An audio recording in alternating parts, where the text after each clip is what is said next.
Hey everybody, this is Grimmy, and today's Speedpaint is going to be a drawing of Rudolph the red-nosed reindeer that I did for a poster for my university library. My university library tends to host a lot of events, and one of the events that they host is a vinyl listening hour sort of thing, just casual listening to old vinyls, and the theme for December obviously was Christmas, so I decided to just draw Rudolph the red-nosed reindeer because that's a sort of Christmassy feel that everybody can really enjoy. Also, who doesn't like reindeers? Reindeers are adorable.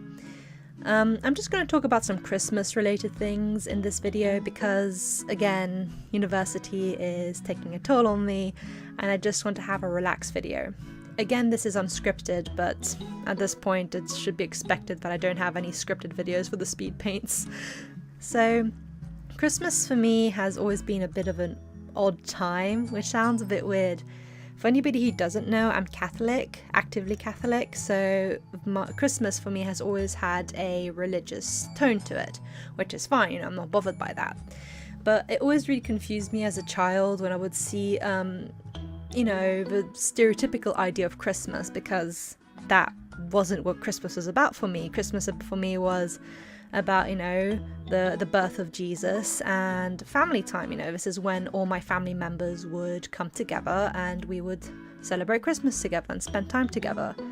Especially for me as I grew older, because I went to boarding school and I would only go home for the holidays, which included Christmas.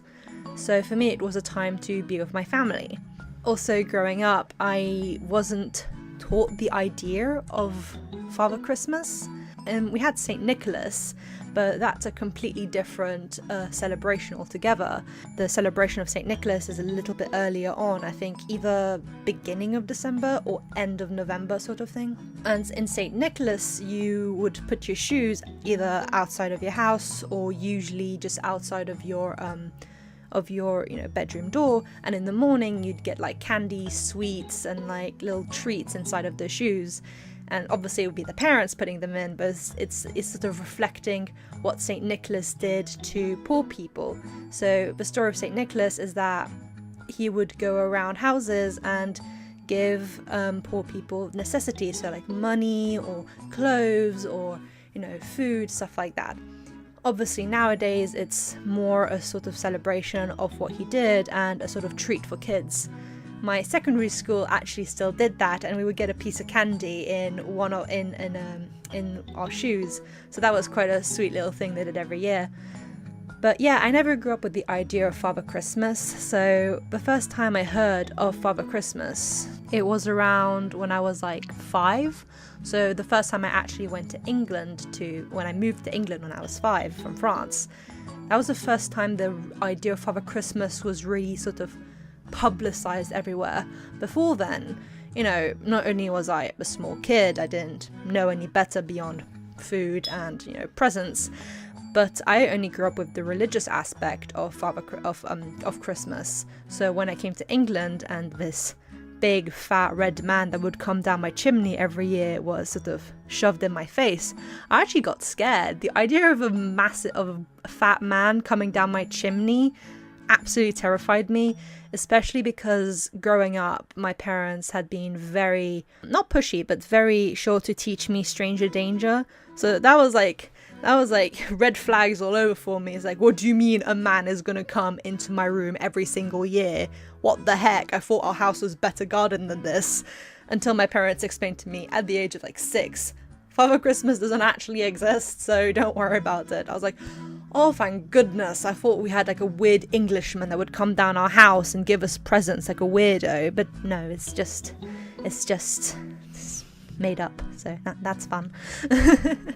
Father Christmas is actually partially based on St. Nicholas, so that's where you also have like Father Nick and stuff like that. But so Father Christmas always kind of creeped me out, and I was never introduced to the idea of Father Christmas until much later. Well, not much later, but until later than some kids were. However, again, when I was introduced to the reindeers and the idea that Father Christmas, had reindeers, I would pull his sled, I was beyond excited. I was like, Oh my goodness, reindeers? I love reindeers. I love animals just generally. And as a little 5-year-old, you know, the idea of flying reindeers was amazing. It was also around the same time I was really into horse riding. I still love horse riding, but when I was younger I was really into it.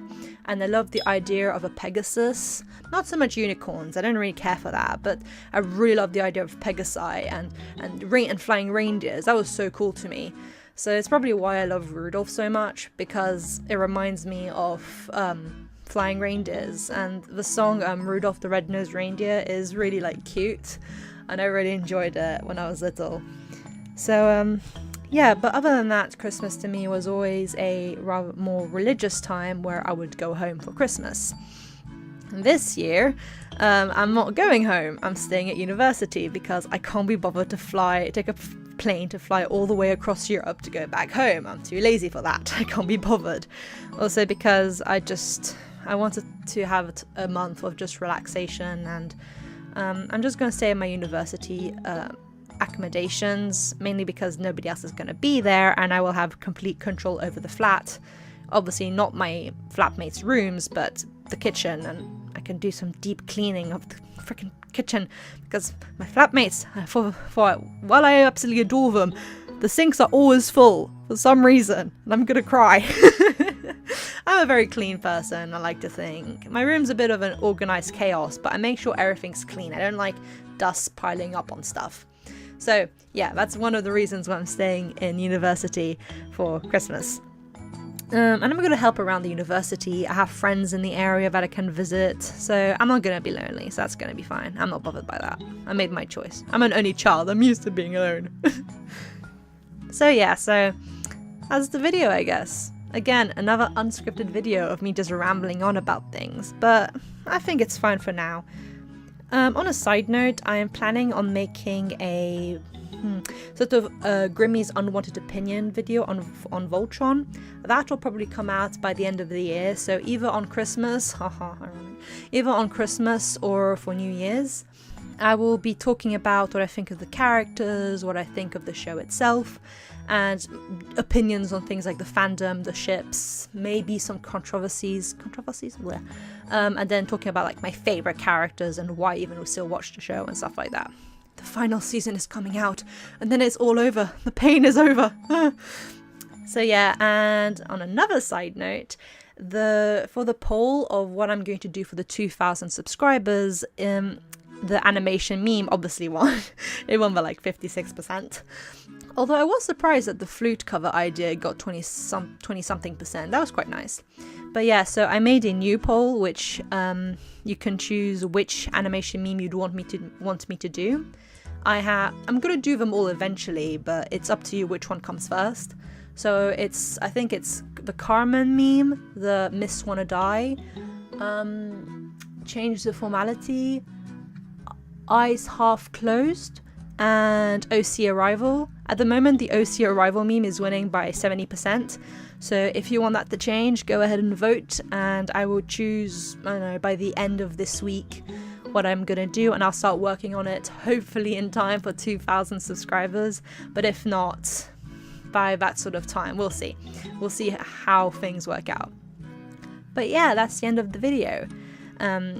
All of my social media links will be in the description down below, as well as any songs I used. And thanks for watching. I'll see you next time. Bye bye.